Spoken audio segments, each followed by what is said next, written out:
Welcome, Queens and Thoughts, to my semi-annual self-congratulatory masturbatory session.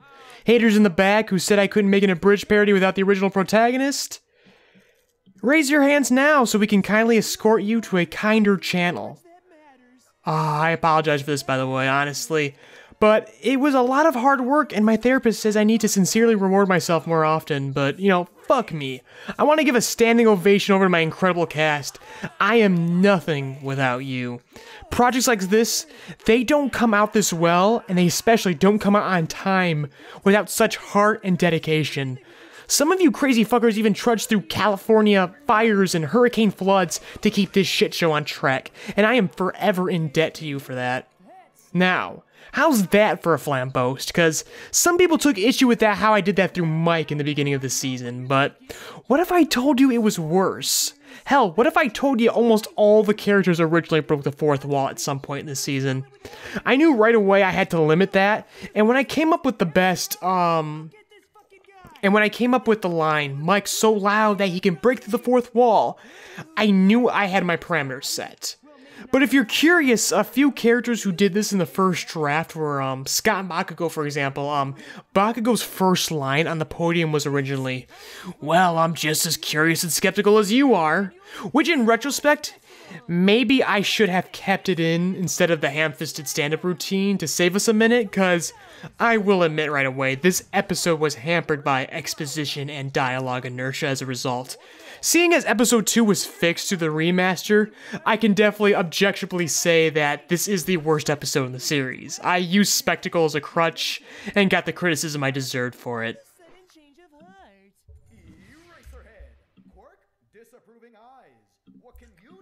The exposition was a necessary evil though, because it set our highly convoluted plot in motion without bogging down the rest of the season.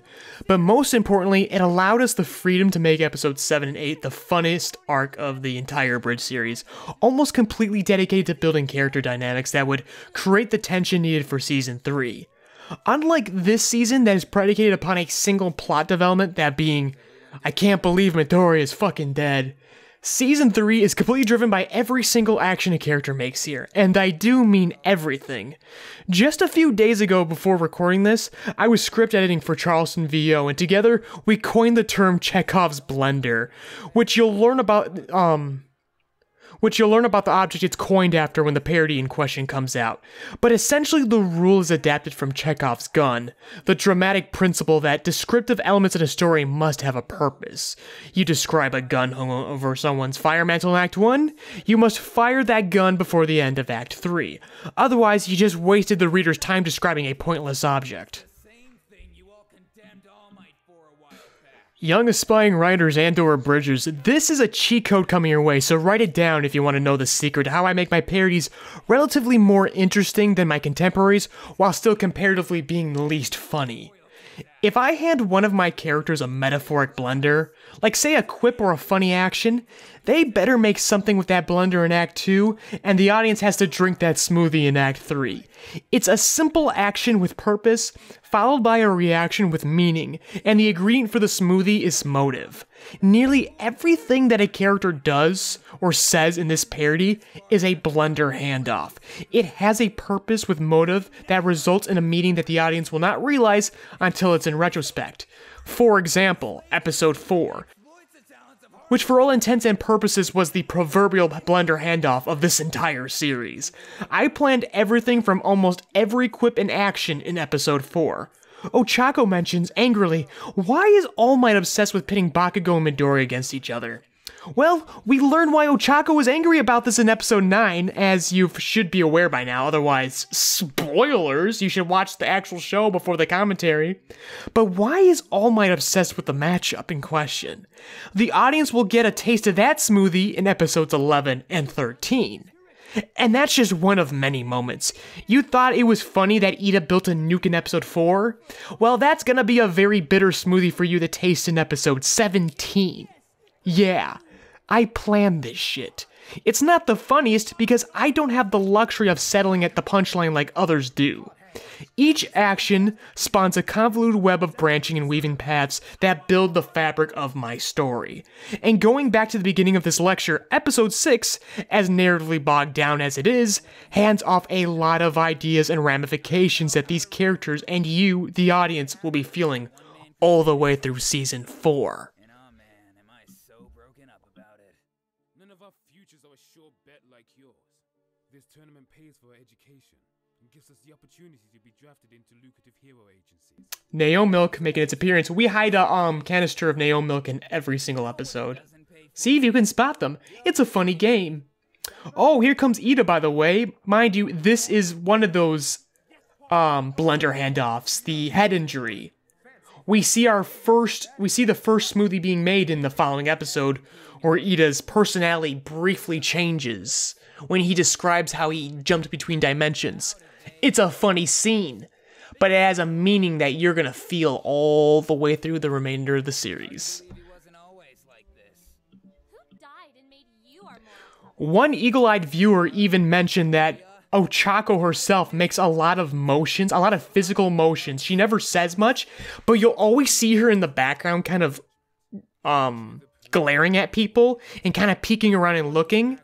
And that informs a lot of the stuff that goes forward. You see, because it's always in response to, like, Bakugo or somebody saying something about Bakugo. So you're already seeing, like, without even saying a word, you're already seeing that handoff of ideas of, okay, Ochako is an obsessive fucking yandere. But I gotta go grab a seat so I can watch and cheer on my super smart, amazing girlfriend who I'm totally having intercourse with. But enough spoilerly foreshadowing. I want to talk about what's coming up here. Finish line, loser! Thanks. These freaking title cards here. This was just something I did for fun.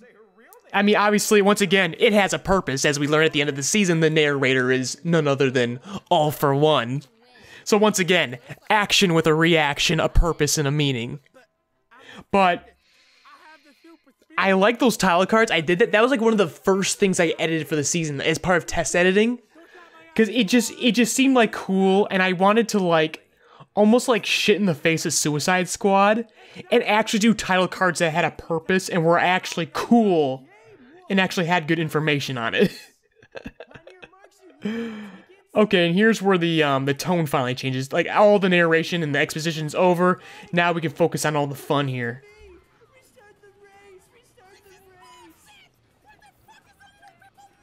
And this was also an interesting little bit coming up. The robots, the Marky Mark 5.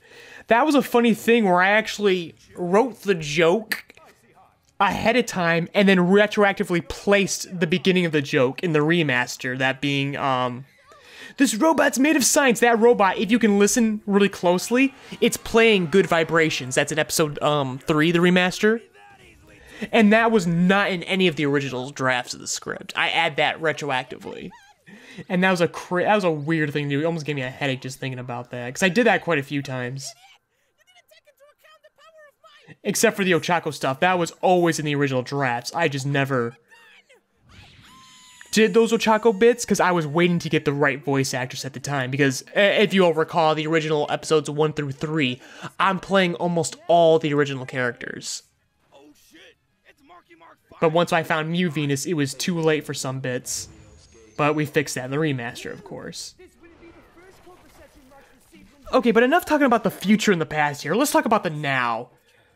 Oh, I love this scene right here. This scene alone, for many reasons, delayed the premiere of this episode. For starters, this explosion here. I drew that myself. I drew it and animated it. Took about a week. And I've never used it again. I have the materials for it, so I could use it again. But I've never used it, and I don't think it was worth it. Some people say it was worth it. They thought it was really cool. But yeah, that was the first reason. That was the first reason for the delay. The second reason for the delay was because we had a different voice actor for Support Girl. We can't say who, because that's not nice. But basically we recorded with her and everything. It was a very notable VA in the Abridged community, and we were so excited to have her, but unfortunately the team that she works with, they pulled the plug on it. They said, no, you can't, because we plan to use her as that character in our My Hero Abridged. and yet we have yet to see a single episode of that bridge to this very day. So, good luck using her in, like, what, 10 years is at the pace that you're working at? We'll get to season 2? Whereas I'll be done with this series in, like, fucking 8 months from now. I planned this shit. Yeah, that was upsetting. So we had to find someone to record. Thankfully, Mina was totally down to record on the last second there. That's just a shame. I don't like limiting the opportunities of my voice actors, but you know, everyone plays this community the way they play it. And I've got my way, my heavily convoluted way of planning, which results in episodes like these. Kind of boring, but you'll be kicking your ass over it in the future. A fistful of dynamite. Ah, yes. If I hadn't made it abundantly clear all those times I brought it up on Twitter, Season 2 is my neo-western. In the Abridged series I worked on before this, the first one I worked on, Epo the Abridging, I would assign a specific genre to each episode in the first season before then stretching that over episode arcs in its Season 2. I wanted to rekindle that trick by assigning a genre to each season of My Hero Abridged, and then preceding the first, because the first was kind of its own thing. I said before I had some influences of Greek tragedy, but it never went full-on genre fare. But in this one we did, and we made each season going forward its own genre, and then a subgenre within each specific episode. As I said before, this is my neo-western, and the first episode was more of a transition off the atmosphere of Season 1 into this. Hell, every episode essentially transitions the subgenre one from another. The trivia in this episode will address this in much greater detail, but I wanted to briefly bring that all up in light of the fact that the neo and neo-western essentially refers to the fact that it's not exactly fully a western, but it follows the tropes of a western and is then accompanied by those several related or unrelated subgenres. Oh, by the way, that is actual braille on that bathroom sign. We spared no expense bringing this white millennial utopia to life. Anyways, the western tropes I used, for all intents and purposes, were that Bakugo is the man with no name. He's Clint Eastwood. He scowls and growls his way into the lawless town and shakes up the status quo. He forces his justice in a place that is not very welcome to it, and then ultimately, by doing so, blurs the dueling moralities and the stakes at play. And it gets muddy and suddenly the plot changes. He can't follow his initial goals. And this trope is then applied to sports comedy, superhero stakes, a modern setting, and then all of that is then accompanied by the subgenre. In this particular episode, the accompanying subgenre is Charo, or chili, which, yes, Todoroki's localized name is in reference to the chili western. Charo is like the flamboyant Mexican action musical. If you watch Pixar's latest Coco, the protagonist's idol is a Charo actor. Thus, I employed music in this episode and the transitioning over to the next. I used a mix of Carnival and Central Americano rock to then provide my own modernized take on that subgenre. Interesting story, yes, actually interesting because I'm an actual interesting person. Cheat code number 2, kids.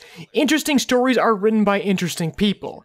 We get our inspiration from the outside real world, not sitting home alone in our bedrooms playing video games and watching anime all day.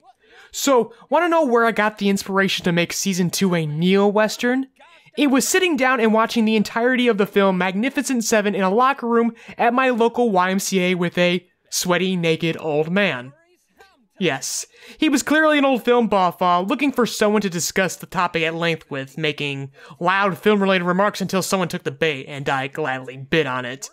What followed was my second favorite discussion of all time with a naked senior citizen. I work in medicine, you guys, so modesty goes out the window, and you just see people as people regardless of how much clothes they choose to wear. He remarked that superhero films have killed the Western genre, to which I retorted, along with a long list of amazing modern Westerns, that the Western gave birth to the superhero film. The very film we were watching, Magnificent Seven, was pretty much the original Avengers. Although there may not have been connective tissue between them, the actors in this film were superstars at the time, hailing from some of the greatest Western action and comedy films of all time. This was a spectacle no different than bringing Robert Downey Jr., Sam Jackson, and the like together for a film for a genre that was important in its time. This knowledge was innate within me, but I never really reflected upon it until it came out of my mouth. Superheroes would be very much at home in a Western. And that assertion would eventually be vindicated in Logan, a literal superhero Western that came out February. So yeah, that discussion predated the movie, but I was ultimately inspired by those two experiences together. And that is what you see before you today. So what's the genre for season 3? Once again, not something that hasn't already been done before. Superhero political thriller. And I'm gonna hate myself if I don't bring it up because it's a great production story. I've delivered my boring lecture for the episode already, so we're good there. The wonderful Brad Brederson as La Rose, or Pinky. What a freaking undertaking it was to have a French-speaking character. Brett and I together would have to transcribe my script from English to French in real time, and then she'd have to teach me French so I could direct French inflection. And then after all of that, I had to take everything she taught me and direct Uso Squad, the voice of Bakugo, for his French lines. She even recorded like a 5-minute tutorial that we made Uso listen to. It was nuts. All this freaking work for one silly little bit, just so the audience could either say it was the greatest moment or the most horrifically painful moment ever in an Abridged, which is still a much better response than Uso, Brett, and I thought we would ever get out of this, so we'll take it. Who would have thought there were so many fluent French speakers in our modestly sized audience? Oh, and Sprite Stuff. Sprite Stuff's another guy who's suddenly become a main player. He started off as a cameo guy for Levity Chicken. It was like, oh cool, we got the guy who does Meliodas for Schmucks. Now he's practically one of ours. He works for us more now. As you've heard the Levity dub. Sprite Stuff is an absolute pleasure to have around. He can do any voice. I think I've mentioned that before. That you could do an entire parody and Sprite Stuff could do every voice for every character and you could not tell it was him. He's so damn talented. Oh, and copyright. I'm so proud of this joke. And this was, ironically, the first episode that got copyright striked. It's almost as if maybe we emboldened someone to do that. And they became their own joke. Oh, and YouTube Heroes, I'm not sure if any of y'all remember, it was so uneventful, but YouTube started this self-governing program, like empowering its viewers to become YouTube heroes and empowering them to flag videos they don't like and shit, which went nowhere. I don't even know if that program still exists, because we just bitch on Twitter loud enough, and then after like 2 weeks, then YouTube responds. I just like I'm sorry, I'm just listening, because I really like the music that builds up to this scene, when the fucking the black bars come in. I love this. I was so proud of this scene. And boom, this is Ida doing Ida things that will be very important in season 3. Now listen to Ida's voice change here. This is a great scene. But I don't need to tell you that, of course you know, because it does two very important things. It introduces us to our first red herring of why can't Midoriya come back? And how do we answer this? By showing you a way Midoriya could come back, but we don't bring him back, just to piss you off. And this is the first of many times we do this throughout the season, where we present a solution, and we decide no, because we love Bakugo so fucking much. Because we love to push ourselves here and go, no, this is how easily Midoriya could come back, but we won't do it. Because I'm the best fucking writer. Get on me. I literally wrote in my notes, in my commentary notes, don't brag so much. And I can't help it. I'm so proud of myself, you guys. I used to have like 300 subscribers and no one would ever listen to me. And everyone would shit on me and I would yell and boast and tell everybody how great I was going to be. I'm like, yeah. And now I'm just fucking living it up now. everything I said I would do has been affirmed, so fuck y'all. Every time we do these director's commentaries, I'm just going to enjoy myself, because I need to. They said if I don't express my self-love more publicly, I'm gonna get burned out on shitting myself in privately. But anyways, I got off track here. Ida, his voice changed. I put a trivia bit in the beginning to kind of address this, but I'll address this myself. That's not just a joke. That is a physical thing that Ida can do. He can adopt a different personality because of that brain injury. Is what made him the way he is now, that silly bit. He was a different person before that brain injury. And Season 3 will go into more detail about this, and I know I said I'm not going to talk about Season 3, but this isn't quite a Season 3 thing. This is something that you can glean just by watching Season 2. That when Ida goes at that reciprocal blast, it causes a bit of gravitational force on his head, and it pushes blood to where his head was injured. This is completely pseudoscience, by the way, but I absolutely did my own little biological I made up my own lore of how Ida could possibly do this. And he says in this scene too, Ida says his head's broken, because he is. But the blood flow goes back to his frontal lobe where he got injured, and his old personality comes back into play. And that's why his voice changes. And it was this fun thing that I did.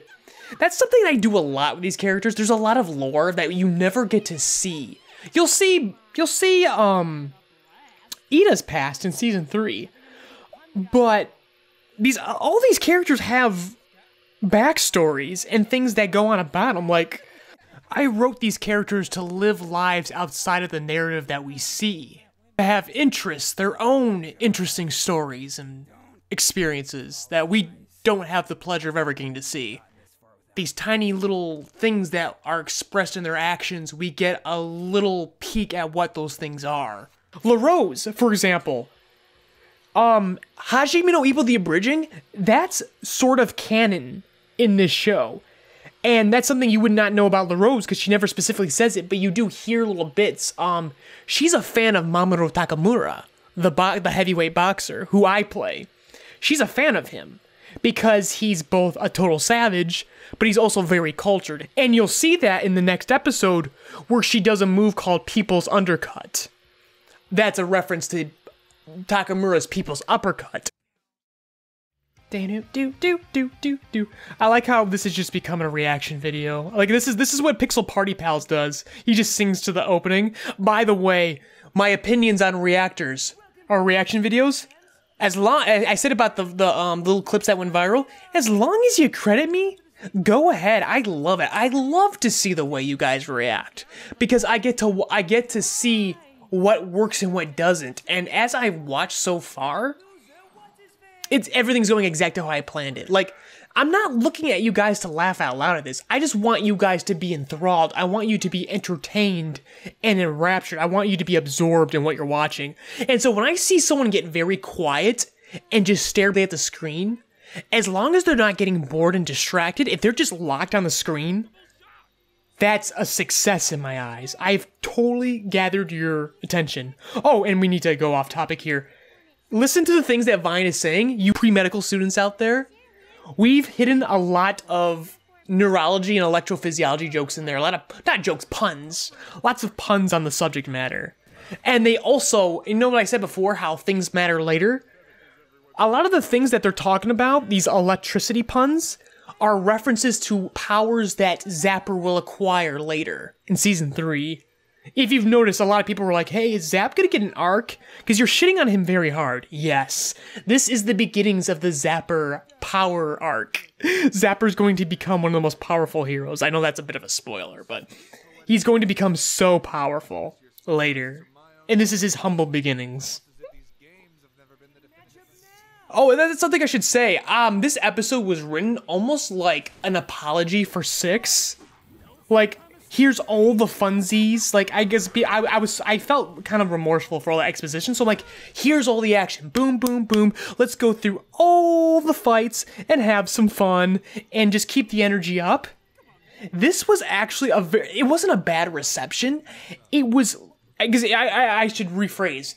in comparison to 9. Like this, I wasn't only just apologizing for 6, I was getting you all ready for 9, because 9 is so dour. But people love 9 more than love 8. Like this, if you look at the views, now it's fine. But people were watching 9 more than 8. People were more enthusiastic about 9 because people were finally embracing my storytelling. 8 is me. I said that about 2, where I went this way about trying to impress people, and this was my final lesson that I don't have to try to impress you all anymore. If I just do what I want to do, you'll all attach yourselves to it. You will embrace it. We have the audience now to go full on Ivan Leroy, pathos bathos insanity. Oh, this infomercial bit is also a very interesting production story. This isn't originally how the scene was supposed to play out. Oh, by the way, support girl coming back from the dead because she was just dismembered, not actually killed. This is the other red herring. This is red herring number 2 of how we could have brought Midoriya back. Because watch as she glitches out like that. This is an insinuation that she's a robot now. Which is just a joke, but we will keep playing with that idea. That maybe she may be a robot. And this is now in the comments you would see after this, everyone would go, is Midoriya gonna come back as a robot now? And we play that up. But anyways, I want to talk about that infomercial bit. Because originally, in the first draft of the script, Support Girl, just like Levity Chicken is about to do after this scene, she was about to take the Chili route to victory. This was like, escalation. Everyone goes, oh, Chili's gonna be ruthless to get to the top. Let's all be ruthless. And Support Girl's version of being this ruthless was, she was gonna pull a nuclear warhead onto the stage, like Ida did in episode 4. And just go, well, you can't beat a nuke. If you don't let me win, I'm gonna set this nuke off. And so this entire scene was Ida having to negotiate a nuclear armistice. And it was this really fun, serious scene. But we had to cut it because it was too dialogue heavy and I wanted to keep the action up, like I said. And also, I needed to assert, because like I said, all the kids were escalating, but we had ignored the whole that part about how everyone was selling out. About the whole capitalist part of this, the sinful capitalist nature of all this. And so we made it into an infomercial to kind of sell that home that, okay, there are sellouts. The kids are not just escalating, they're also selling out. So that's why I settled on infomercial versus really crazy nuclear armistice negotiation.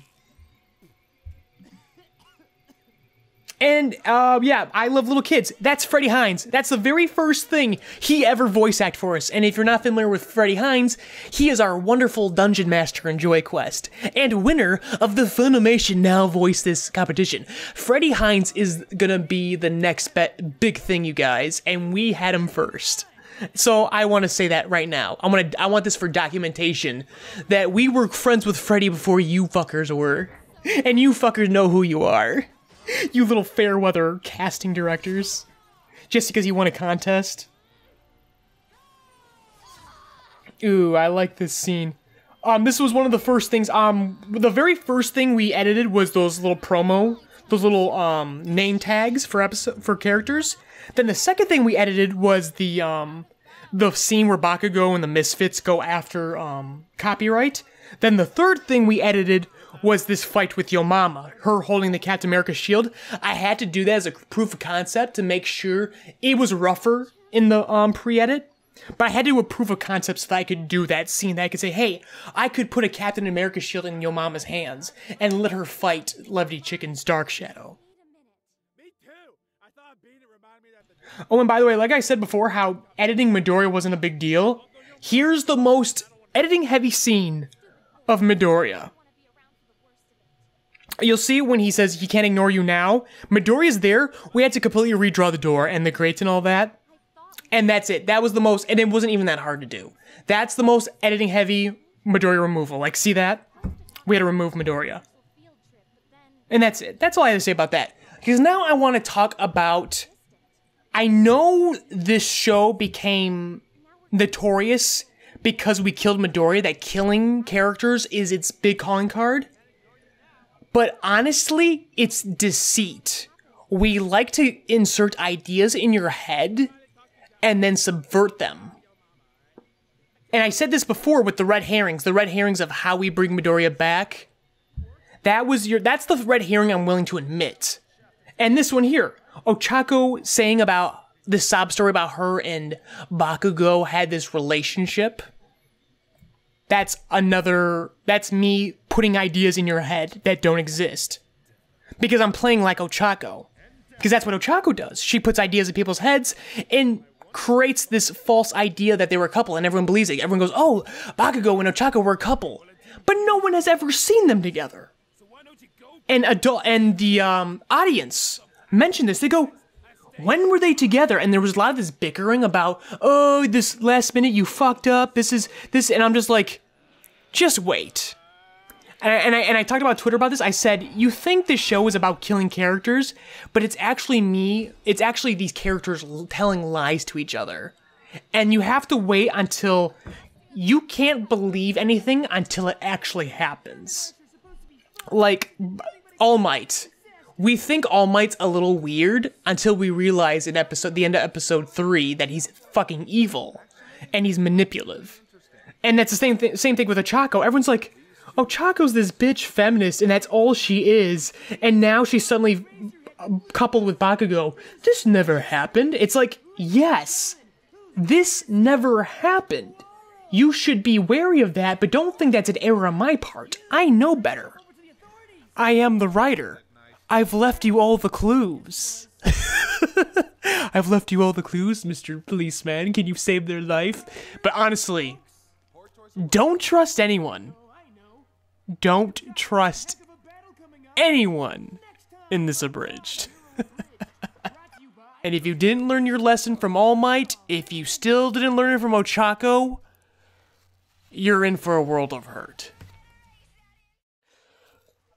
Up until the very last minute, I debated whether I should have included the bit that insinuates Bakugo is gay. What I had reason for not having it was because this scene is followed up by Bakugo saying he hates himself, and I didn't like the message that's sent. Someone could interpret that Bakugo hates himself for being gay, and that's not the case.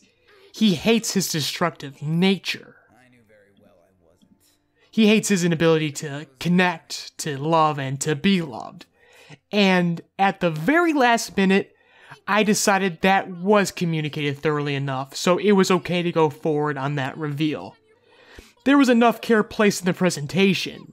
If there hadn't been, this could have been a disaster.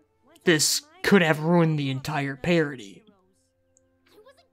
So I compromised, and this compromise is what made the reveal so effective. There is never implicit confirmation of Bakugo's sexuality. Other characters remark that it's gay, but Bakugo doesn't, and he doesn't express it in a way that feels like denial. Bakugo has genuine romantic feelings for Midoriya that are not sexual. Nothing Bakugo says in his monologues, in his relationship to either Midoriya or Ochako, are sexual. Ochako is also not sexually attracted to Bakugo. She never is. She never says this. This romance is something so much deeper, and it's a motif you'll find in my original scripts. It's a motif that's rampant in most, if not all, shonen anime. And it's a motif that never goes far enough and is never deconstructed until fandoms like mine get a hold of it. This motif is rivalry. There is nothing more romantic than a rivalry, and it's what this episode is truly about. That's what Bakugo's story is about, and it's what Ochako's story will grow into going through seasons 3 and 4. But once again, I must stop myself from talking about the future. Right now, what is the romance and rivalry that we see now? You know what, let's use Vegeta and Goku from Dragon Ball Z as an example. In my opinion, it's one of the greatest love stories in all of anime. Vegeta is obsessed with Goku. Everything Vegeta is in conquest of defeating Goku. He's thinking about Goku 24/7. Every eating, waking, sleeping moment, he's thinking about Goku. How romantic to have someone in your life that gives you that purpose, that meaning to push and improve yourself, and in return, you give them meaning, that they must progress so you don't overtake them. It's lovely. It's intoxicating. It's a feeling I know very well, and it's what informs Bakugo's story in this Abridged. Midoriya is Goku. Bakugo is Vegeta. What happens when the Goku in your life is taken away from you? How do you go on? Do you go on? I mean, there's not another Goku, there's not another Midoriya. So do you become Midoriya? You can't. No matter how hard you try, you're never as good as him. So who fills that hole in your heart, that place in your mind, that meaning? No one. Or so I've learned. No matter how many times I try, no matter how many fights I try to pick in and out of this community, I can't find my Midoriya anymore. And it's my fault, he's gone to begin with, so... Dead end. Self-destruction. The story of Bakugo. Now imagine if you never had your own Midoriya. That could be so much worse. You never had that special person in your life to push you and push in return. And you wanted it so badly you'd do anything.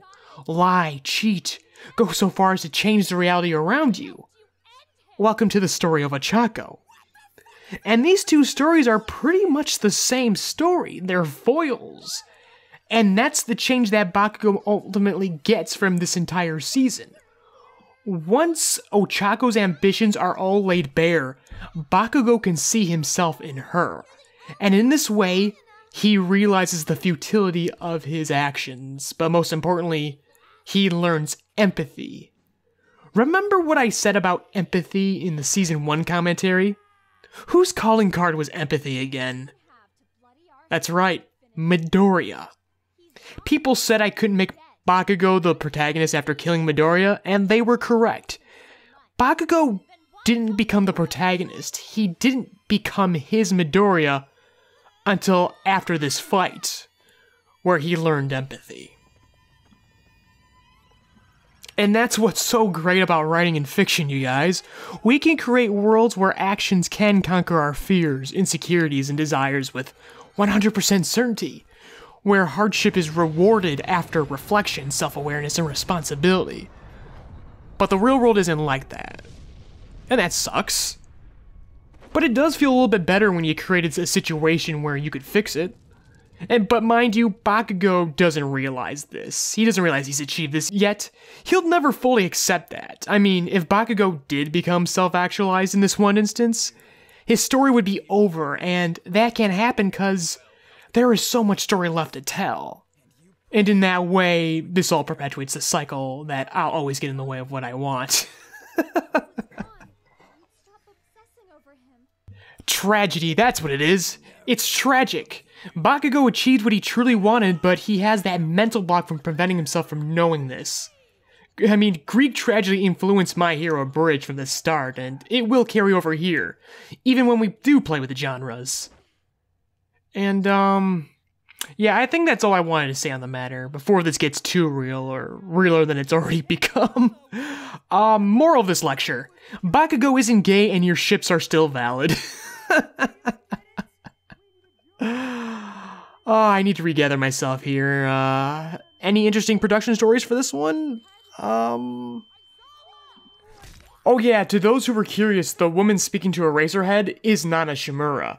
That's not a secret, we just forgot to add the credit at the end of the episode. She's played by Mew Venus, same VA for Ochako, so it's not like we forgot the actress or anything, just the character for a minor role.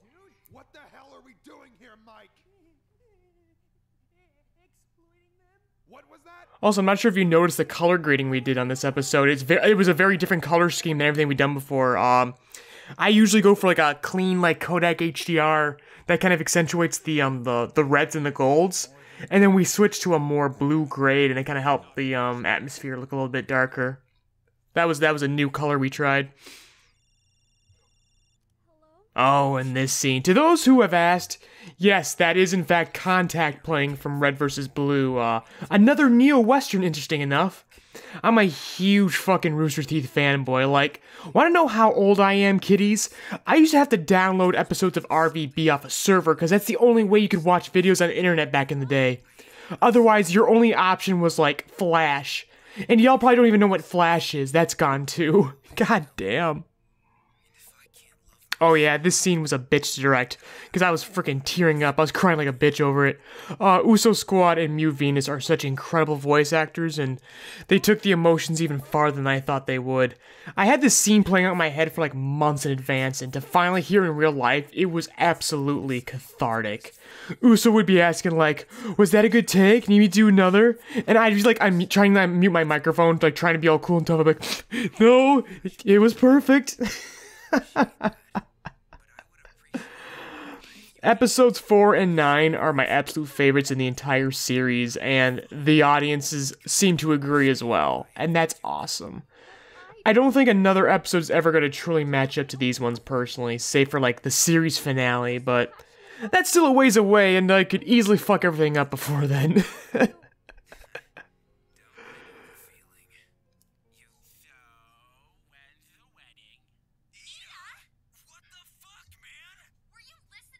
Oh, Ida, thank you for saving this pity party. I have nothing else really much left to say to, play this episode out.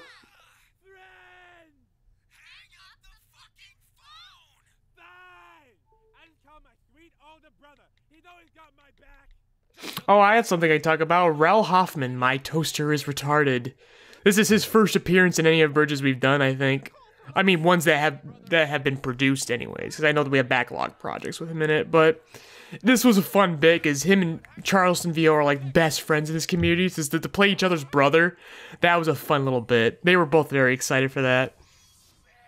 And our first introduction to Stain! I played Stain to start, but in Season 3 you will hear a different voice actor. This is only because we hadn't completed casting yet. And it was only for a growl of anything, and some grunts, so no big deal. Oh! And did y'all forget? All Might's in this show! People were shocked that I did an entire season without Midoriya. I fucking did most of the season without All Might as well. No one ever talks about that. And that sucks, because Beautiful Valentine's amazing. You'll hear more of him in Season 3, no worries. He'll be back. We're not shelving him.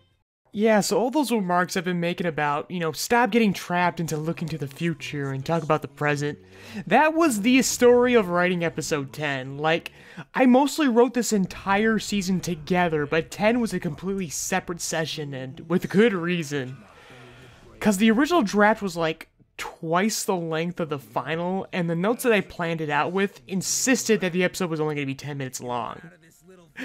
And the final product ended up being like 20 minutes, for Christ's sakes. Though, in my defense, a good portion of this is dedicated to Season 3, in its own spot.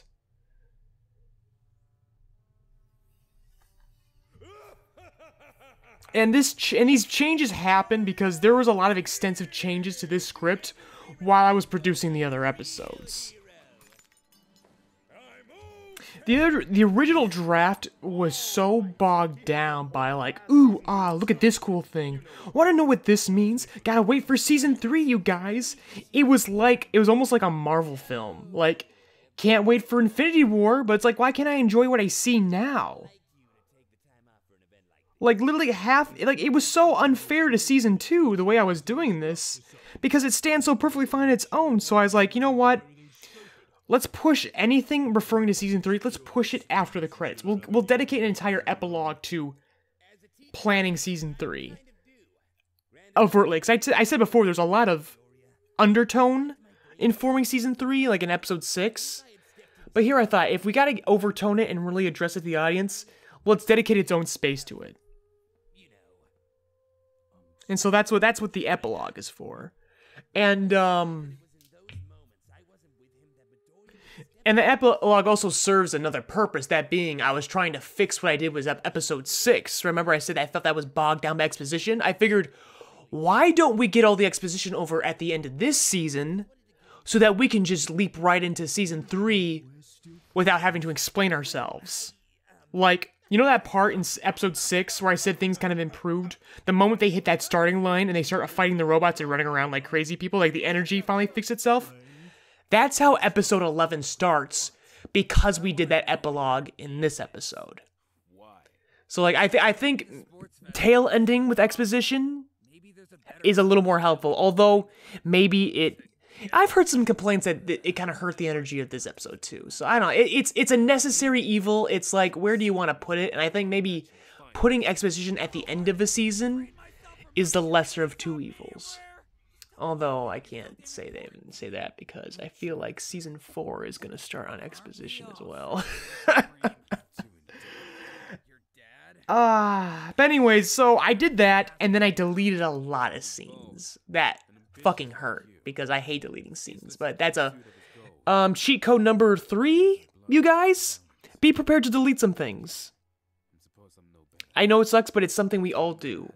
Don't feel like you're special, that you can save your scenes. Everyone deletes scenes, even great ones, for the sake of pacing and making everything feel more cohesive. It's just the reality of writing. And if there are any notable deleted scenes for this episode, I'll mention them as I go, but for now, I can't think of them, so maybe I'll do it later and just put them in the trivia. Actually, you know what? It's coming to me. One of them's coming to me right now. The poetic soliloquy that Levity performs at the beginning of this episode, was originally supposed to be a Charto musical number. At the beginning of each episode, during the disclaimer, you'll hear bloopers, and in the blooper for this episode, you'll hear Sprite Stuff attempting to improvise a song at the very last second. We didn't go forward with the musical number because, for one, the episode was already running over long. We were cutting too close on our deadline. So we didn't have time to write and produce an actual song. Ergo, why we hear an improvised song that never made it. Man, and Sprite Stuff really wanted to sing too, but I'm not very musically inclined, so I planned the timing for that very poorly. I'll try to do better in the future and get a musical number somewhere. I feel like we have to. It's like the only thing we really haven't fucked around too much in the Abridged community as a whole is musicals, like full-on musicals. Steven from Reality Punch once teased that he was going to do a My Hero musical, but Team 4-Star Business has unfortunately booked him too much to pursue that idea any further, and that's a shame. Jesse Noaking, I know, planned a musical episode for Dark Swamp. But if that actually gets made, that's anybody's business. It's been, like, years since she announced that.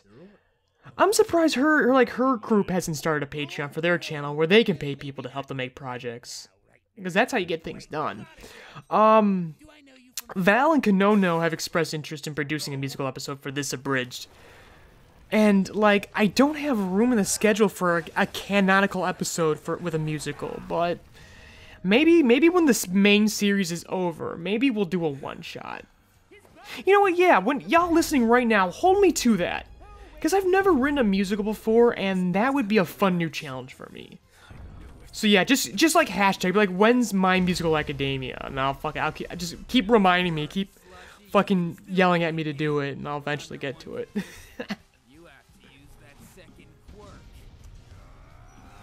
So I got stuck in this tangent, and I didn't get to address something briefly that I wanted to. That animated bit with Endeavor and All Might at the bar, despite being twice the size, frames, work than all the custom animated bits in episode 5 combined, despite how much it slowed and nearly crashed the program, this was actually one of the easiest scenes to work on. Like, my hair-pulling experiences from episode 5 prepared me for this, and it has left me more comfortable with doing this stuff in the future.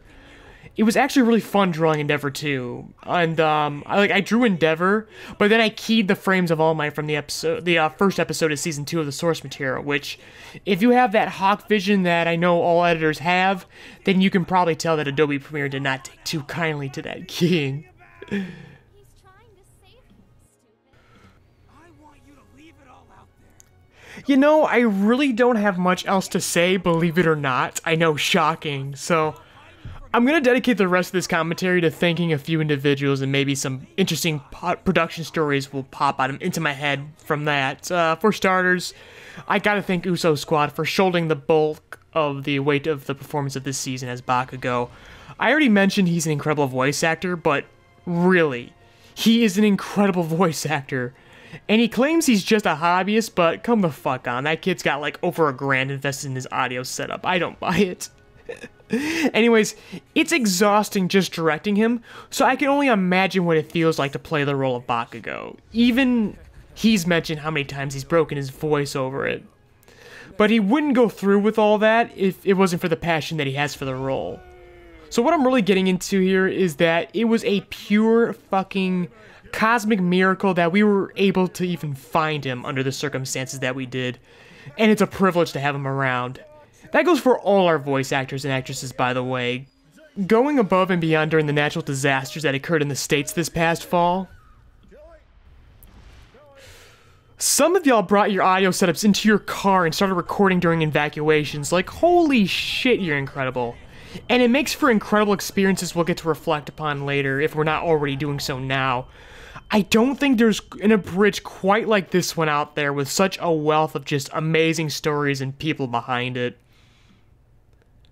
I also want to give a huge thank you to my brother Brian Leroy, one of the unsung heroes of this channel and the longest standing cast member of JoyRide other than myself, long before we even became JoyRide Entertainment. After we wrapped up Season 2, he decided to amicably leave the channel as he believed his work was done, and the work he did was invaluable. He did the camera work during our live-action skit days. He co-starred in a few of them. He was the original co-host of the live streams before they became the Koi streams. He would focus test my scripts all the way back to the days of Ippo the Abridging, but most notably, which gets into one of the best production stories of the season, he's the one who got us the brand deal with Tostitos. Yes, if you didn't know or weren't sure, we were in fact sponsored by Tostitos this season, or more specifically episodes 6, 8, and 10. There's a lot of details about the deal that I can't address for legal reasons, many of those having to do with the fact that it resulted in our most recent copyright strike. Cheat code number 4, kids, do not ever put paid promotion in your bridges, unless you're prepared to deal with the legal consequences. I have a lawyer and I can do that. However, I assume that unless you're part of a legitimate network, nobody else in this community has the legal consultation, thus, don't fuck around with that shit. It's not fun. Anyways, this all started like last Christmas, 2016, because we jokingly wanted to get the channel sponsored. I emailed Crunchyroll and Funimation with never a response. And I say Christmas because I don't celebrate Christmas, but Brian and I, we have this little tradition where we meet up around the holidays and we bring a slow cooker full of Tostitos queso dip. We mix that shit with chicken and we just go to town on it with some nachos. It's like the one thing I look forward to during the year. So while we're trying to figure out who would be crazy enough to sponsor us, Brian jokingly brings up Tostitos and I jokingly dare him to contact them. And I forget all about this exchange, and come July of last year, I get an email from Tostitos expressing interest in a small brand deal. Apparently he emailed them several times until they responded, and as I said before, I cannot get into the gritty details of the deal, but everything you saw or heard with their name on it, that was cleared. We warned them specifically the context of every time we wanted to bring up their brand, and they said, as I paraphrase, legally I'm obligated to assert that I cannot quote any professional emails, they kind of said that it was no different than sponsoring college football, and far much cheaper. God damn, they were the perfect sponsor for this season, and sadly, the last, as I will never go through that rabbit hole again. But Brian made it easier, and he made it possible, and he has my thanks. Nobody told me you were handing out the participation medals, you slimy son of a bitch! You might have everyone else fooled. Also, blink and you'll miss it. Those medals, obviously not in these scenes because that's way too much work, but when you first see those medals, they have etched on them references to the top 3 finalists of Team 4 Star's Tiba. If you recall what that was this event. It was a bridging contest back in 2016 that, like it or not, really got the ball rolling again on the abridging community, even if maybe not everyone was happy with the results. And those references, I should assert that they're all in good fun, innocent fun. I'm actually quite cool with all these channels. Although I was very critical of Friendship Force in particular, my stance on that has softened with time, and I actually quite enjoy it now. So good on them. I'd actually say of that top 3, they deserved the top spot. And the very foundations of JoyRide Entertainment were built upon the connections we made as a result of TIBA. We got like 13th place, and despite the outcry from fans that we should have placed top 5, I'd say besides the schmucks, we were one of the biggest benefactors from TIBA despite our place. I mean, there was a group that fucking exploded onto the scene just for getting an honorable mention, so like, those places didn't matter. Most people who placed in the top 10 don't even make shit anymore and disappeared off the face of the planet, so if any of you were in TIBA and didn't place, don't feel bad, because like, the preliminary phase is what helped us in the end. Like, just getting something witty entertainment to actually watch our entry, and they had to watch all entries. That's all we needed to establish most of the cast and crew that we connected with now. Fun story about this epilogue, we actually had 3 plans and we didn't go forward with either of them, so it doesn't even fucking matter, but I'll talk about it for funsies. That bit at the very end where we had to hard zoom out to me and my computer, originally it was going to zoom out to the cast of Abridged 11 Go, gathered around a computer and lamenting the fact that they couldn't believe they got cancelled for this cringy fanfiction. Then I thought, why not a live action bit to another group who's doing a My Hero Bridge, and make the same joke about who the hell would watch this garbage, but they declined as well. So we ultimately settled on Charleston VO, the voice of Ida, doing a bit and then cutting to the Bell Warrior, co-writer of Yuri on Ice Abridged, huddled in the corner and having withdrawals, wondering why his parody got cancelled for a fanfic. That didn't go through because we ran out of time for our Christmas deadline, so that's why it's just me there. That was the very last thing that was filmed and edited before the final product was uploaded to YouTube. Like, the evening, like Christmas Eve evening. God, this was an exhausting thing. This is why I had to take some time off. And I love how now we're about to run out of time just as I'm reminded of the most hot button issue of the season. Fanfiction. But maybe that's for the best so I can keep this brief. We love it. We love that distinction. It's become an internalized meme if the last production story didn't make that apparent. To those who believe you could insult us with that preschool terminology, need to like grow up, get educated, and develop a bigger lexicon before we can even begin to take you seriously. Fanfiction is such a broad, generalized, basic term. Game of Thrones is a fanfiction. The Walking Dead is a fanfiction. Events occur and characters die very differently than their respective source materials. Just like this. The Marvel Cinematic Universe is a fanfiction. So JoyRide Entertainment's My Hero Bridge is a fanfiction, you say? Well, thank you very much. That means we're in very good company and my ego can now swell to critical mass as a result.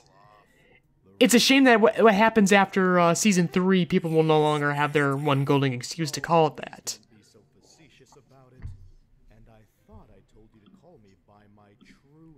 And that about wraps things up. What you're seeing now is Season 3. This is where it starts, so there's nothing else I can really speak upon on the matter that doesn't inform very private information about Season 3, so we'll address that in the next director's commentary. For now, I guess the last people I have to thank is you, the loyal, awesome viewer, for watching, sharing, even supporting the Patreon. I never believed we'd even get this far this soon. But it's thanks to your support. You're so excited about this product, and it makes us so excited to keep making it.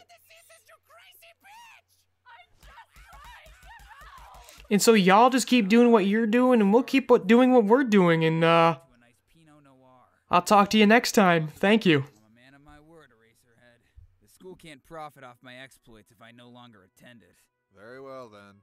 By signing and presenting your formal resignation today, you acknowledge that you have officially forfeited your seat in the UA Hero course. You are aware that in order to qualify for the Provisional Heroes License exam, you must pass the GED. And if you don't pass the GED, you will not only be expelled from the school, but also permanently barred from receiving a Hero's license. Accepted. Anyone else? Wait, what? I'm the only one. Nice try. But we're not gonna let you do this one alone. You guys aren't obligated to. We'll decide what's best for ourselves. And I do believe that this is the best decision. Yes, baby. This is surely the best course of action for me and my laser dick.